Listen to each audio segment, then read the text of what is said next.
지금 이 순간 당신의 가슴 속에 지워지지 않고 살아 숨쉬는 말이 있나요? 질문을 다시 읽고 잠깐 생각해 보았으면 한다. 떠오를 때까지 생각해보고 다음 글을 읽어주었으면 한다. 나의 책을 손에 든 여러분들의 마음에 한 번에 떠오른 말이 있는지, 그 말이 어떤 말일지 참 궁금하다. 개인적인 바람으로는 대답이 떠올랐을 때 미소를 짓는 사람들이 많았으면 좋겠다. 가슴에 품고 있었던 오랜만에 만나는 말들이 예쁜 모습이라 얼굴이 발그레해지며 따뜻해졌으면 좋겠다. 내 가슴에 남아있는 말이 무엇인가 떠올려 보기를 며칠째. 처음에는 딱히 특별한 말이 생각나지 않다가 상처로 남은 말들이 떠올랐다. 가슴에 남은 감동적인 이야기를 하고 싶은데 비워내고 싶은 말들이 자꾸만 머릿속을 어지럽혔다. 그런 것 말고 분명 사랑이 깃든 따뜻함을 품고 살아가는 말이 있을 텐데. 사람의 마음에 따스하게 뿌리내려 살아가는 말을 이야기하고 싶었다. 그랬더니 딱 한 사람의 말이 떠오른다. 사는 동안 내내 변함이 없었던 그 한마디. 아빠는 우리 슬기가 행복하면 되지. 아빠는 우리 딸, 우리 아들이 행복하면 돼. 알코올 향기가 짙은 날이면 늘 말씀하셨다. 내가 행복하면 아빠도 행복하다고. 내 속에 깊이 뿌리내리고 살아가는 말은 아빠의 한마디였다. 사랑이 깃들어 있는 다정한 말. 사랑이라는 단어는 참 익숙하게 들린다. 사람들은 사랑을 한다. 마음에 드는 이성을 만나 사랑을 느끼고 때로는 마음속의 사랑을 고백한다. 이성의 사랑이 아니더라도 친구에 대한 사랑, 가족에 대한 사랑, 반려동물에 대한 사랑. 누구나 어느 때에나 사랑이라 부르는 마음을 나누며 살아왔다. 그런 우리에게 삶의 해안으로 인생 멘토가 된 법륜 스님은 사랑이라는 것은 없어요라고 말한다. 많은 사람들이 이야기하는 사랑이라는 것은 사실은 사랑이 아니라 거래에 가까운 것이라고. 누군가를 사랑한다고 하지만 자신의 뜻대로 되지 않을 때에는 미움으로 바뀌어버리는 것. 내가 바라는 대로 됐을 때 좋아하고 그렇지 않을 때 미워하는 것은 욕망의 다른 표현일 뿐이라고. 얼마 전 폭발적인 인기를 끌었던 드라마 스카이캐슬에서 극 후반부 주인공 강준상의 행보가 기억에 남는다. 강준상은 대학병원 정형외과 원장으로 학창시절 내내 전교 1등, 학력고사, 전국 수석으로 서울대 의대를 졸업한 인재다. 그의 아버지도 의사 출신, 그의 어머니는 의사 가문을 이어가겠다는 목표에 눈이 멀어 사람보다는 명예가 더 중요한 인물이다. 아들이 온당한 사람의 도리를 지키는 것보다 병원장이 되는 것에 혈안이 된 어머니를 보며 자신의 삶이 허울 좋은 껍데기뿐이었다는 걸 뒤늦게 안 강준상은 울부짖으며 말한다. 어머니는 대체 언제까지 절 무대 위에 세우실 겁니까? 주남대 병원장 강준상이 아니더라도 저 어머니 아들이잖아요.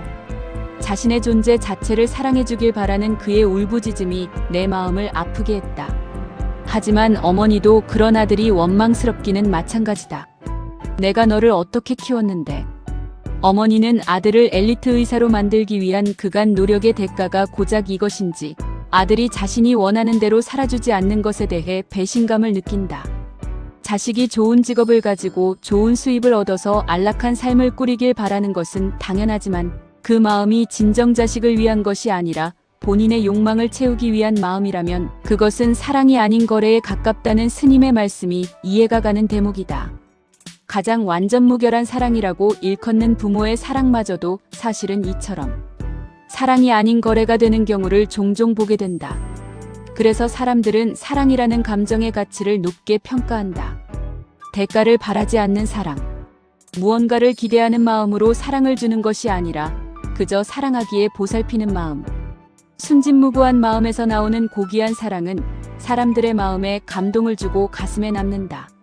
30년이 넘는 세월 동안 늘 아빠는 내게 그런 사랑을 주었다. 줄 수 있는 모든 걸 주면서 더 주지 못해 미안하다고 말하는 마음. 예쁜 모습이든 못난 모습이든 늘 사랑스럽게 보아주는 마음.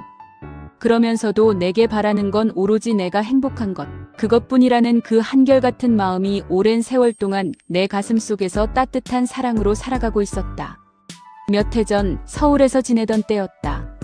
주말에 고향에 잠시 들렀다가 월요일 새벽 기차로 서울에 다시 올라가는 길이었다. 어두운 새벽이었고 무거운 짐까지 있어서 나를 배웅해주기 위해 아빠가 따라 나섰다. 역에 도착한 후 기차에 짐을 실어주던 아빠와 옆에 있던 나는 1초 정도 놀라움에 입을 다물지 못했다. 이럴 수가. 그 잠깐 사이에 문이 닫혀버린 것이다. 출발해버린 기차 안에서 놀란 나는 말했다. 헉, 어떡해? 이렇게 금방 다치다니 어쩔 수 없지. 다음 역에서 내리면 되지 뭐. 아침부터 피곤하겠다. 미안해. 괜찮아. 오랜만에 딸이랑 기차 여행하네. 우리 부녀는 좌석에 앉아 정말 여행하듯 즐겁게 셀카를 찍었고 아빠는 다음 역에서 내렸다. 휴대폰도 깜빡하고 집에 두고 왔다고 해 걱정이 됐지만 멀지 않은 역이라 금방 도착하겠거니 싶었는데 웬걸. 내가 서울에 도착할 때 즈음 잘 도착했다는 연락이 왔다. 작은 간이역이라 대구행 배차 시간이 길어서 버스터미널로 이동해 돌아갔다고. 깜깜한 새벽 낯선 지역에서 휴대폰도 없이 고생했을 거란 생각에 딸 때문에 아침부터 엄청 고생했네 라고 말하는 나에게 아빠는 말했다. 재미있었어. 오랜만에 여행하는 기분이었어. 딸이 가졌을 마음의 짐을 덜어주려는 그 깊은 사랑이 참 감사했다. 그 사랑의 깊이를 가늠해 보려 하지만 부모가 되어야 많이 깨달을 수 있을 것 같아 가슴이 먹먹해진다. 내리 사랑이라는 말이 있듯 그 마음만큼 돌려드릴 수 없을 거라는 생각에 코끝이 찡하다. 나는 딸로서 아빠의 가슴에 사랑을 심어줄 수 있는 말을 한 적이 있었을까? 내가 어떤 모습이라도 나를 떠나지 않을 유일한 사람이 가족이라는 사실에 덜 고민하고 덜 정성스럽게 말을 해왔던 것 같아 후회가 된다. 가까운 사이에 나눈 대화가 가슴에 남는다는 사실을 잘 알지만 편하니까 함부로 툭 내뱉었던 말들이 떠오른다. 사랑을 제대로 전하지 못한 것만큼 가슴 아픈 후회가 있을까? 시간이 더 흐르기 전에 깨달아 다행이라는 생각이 드는 밤이다.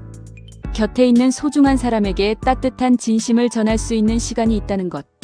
사랑을 표현할 수 있는 시간이 있다는 것은 사실은 귀한 축복이고 기회다. 모두가 그 기회를 놓치지 않고 소중한 사람의 가슴에 사랑의 씨앗을 심어줄 수 있는 사람이 되기를 바라본다.